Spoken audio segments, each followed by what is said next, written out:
Yo tout le monde, ici l'aventurier des backrooms, et aujourd'hui on va parler du niveau 155. C'est parti!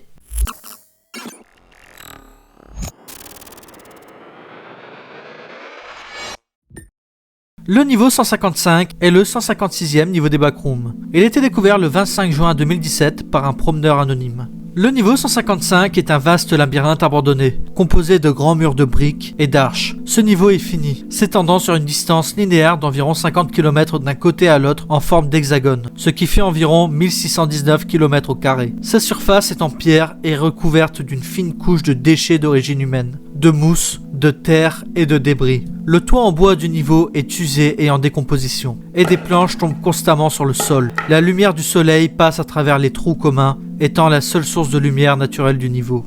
Ce niveau est humide, avec des températures variant entre 11 et 17 degrés. Le niveau 155 semble avoir un cycle jour-nuit, avec une journée moyenne d'environ 4 heures. Pendant les périodes nocturnes, il n'y a que peu ou pas de lumière dans le niveau, et tous les vagabonds qui s'y retrouvent font l'expérience de l'obscurité totale. Il est recommandé de quitter rapidement le niveau avant que la nuit ne commence, car les entités du niveau 155 deviennent encore plus agressifs pendant cette période. Bien que le niveau 155 soit considéré comme impossible à maintenir pour toute forme de vie humaine, une faune normale telle que des cafards et les rats ont été observés en train de prospérer. Les murs du niveau 155 sont des structures en forme de labyrinthe faites de briques de pierre. Ils se trouvent à 15 km autour du centre, dans une forme rectangulaire. Ils sont segmentés de façon aléatoire, mais alignés comme une grille. Certaines parties peuvent atteindre 2 km de long, tandis que d'autres ne font même pas 20 mètres de long. Elles progressent graduellement vers la zone des arches. La surface de ce segment est d'environ 584 km², soit environ 36% de la surface totale. Les arches du niveau 155, tout comme les murs, sont alignées comme une grille, chaque arche variant en largeur et en hauteur. Les arches ont tendance à s'élargir vers les bords du niveau et sont généralement distantes d'environ 8 mètres les unes des autres. La surface de ce segment est d'environ 1035 km², soit à peu près 64% de la surface totale. Il y a environ 129 875 000 arches au total. Les égouts est un nom donné à un grand groupe de conduits d'égouts interconnectés, qui servent de moyen facile et sûr de voyager au niveau 155. Les entrées de ces égouts peuvent apparaître soudainement sur les murs du niveau 155, à des endroits apparemment aléatoires. Ils ont une forme de cylindre et mesurent environ 9 mètres de large. De grandes flaques d'eau sont toujours présentes sur le sol des égouts. Après être sorti par un passage étroit, vous apparaissez dans un endroit aléatoire dans le niveau. Presque aucune lumière ne pénètre cette zone, de sorte que tous les errants font l'expérience d'une obscurité totale, semblable aux périodes nocturnes. Les seules sources de lumière sont les lignes de feu.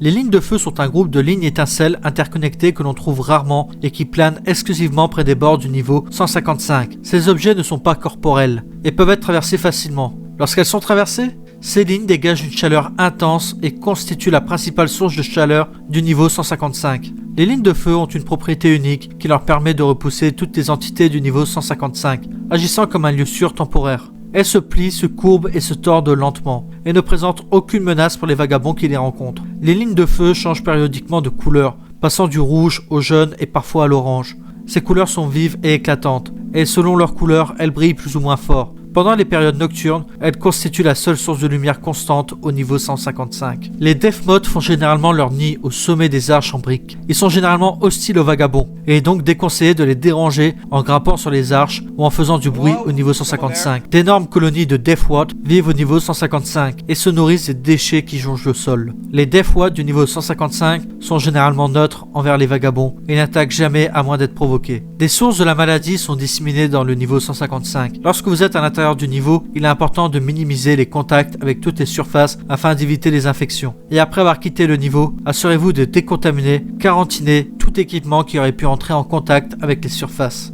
Il n'y a actuellement qu'une seule sortie connue à ce niveau. Grimper dans le grenier du niveau 155 vous mènera au niveau 19. Et voici qui conclut le rapport de ce niveau. J'espère qu'il vous aura plu, j'espère qu'il vous aura intéressé, et à très bientôt dans les backrooms. Bye!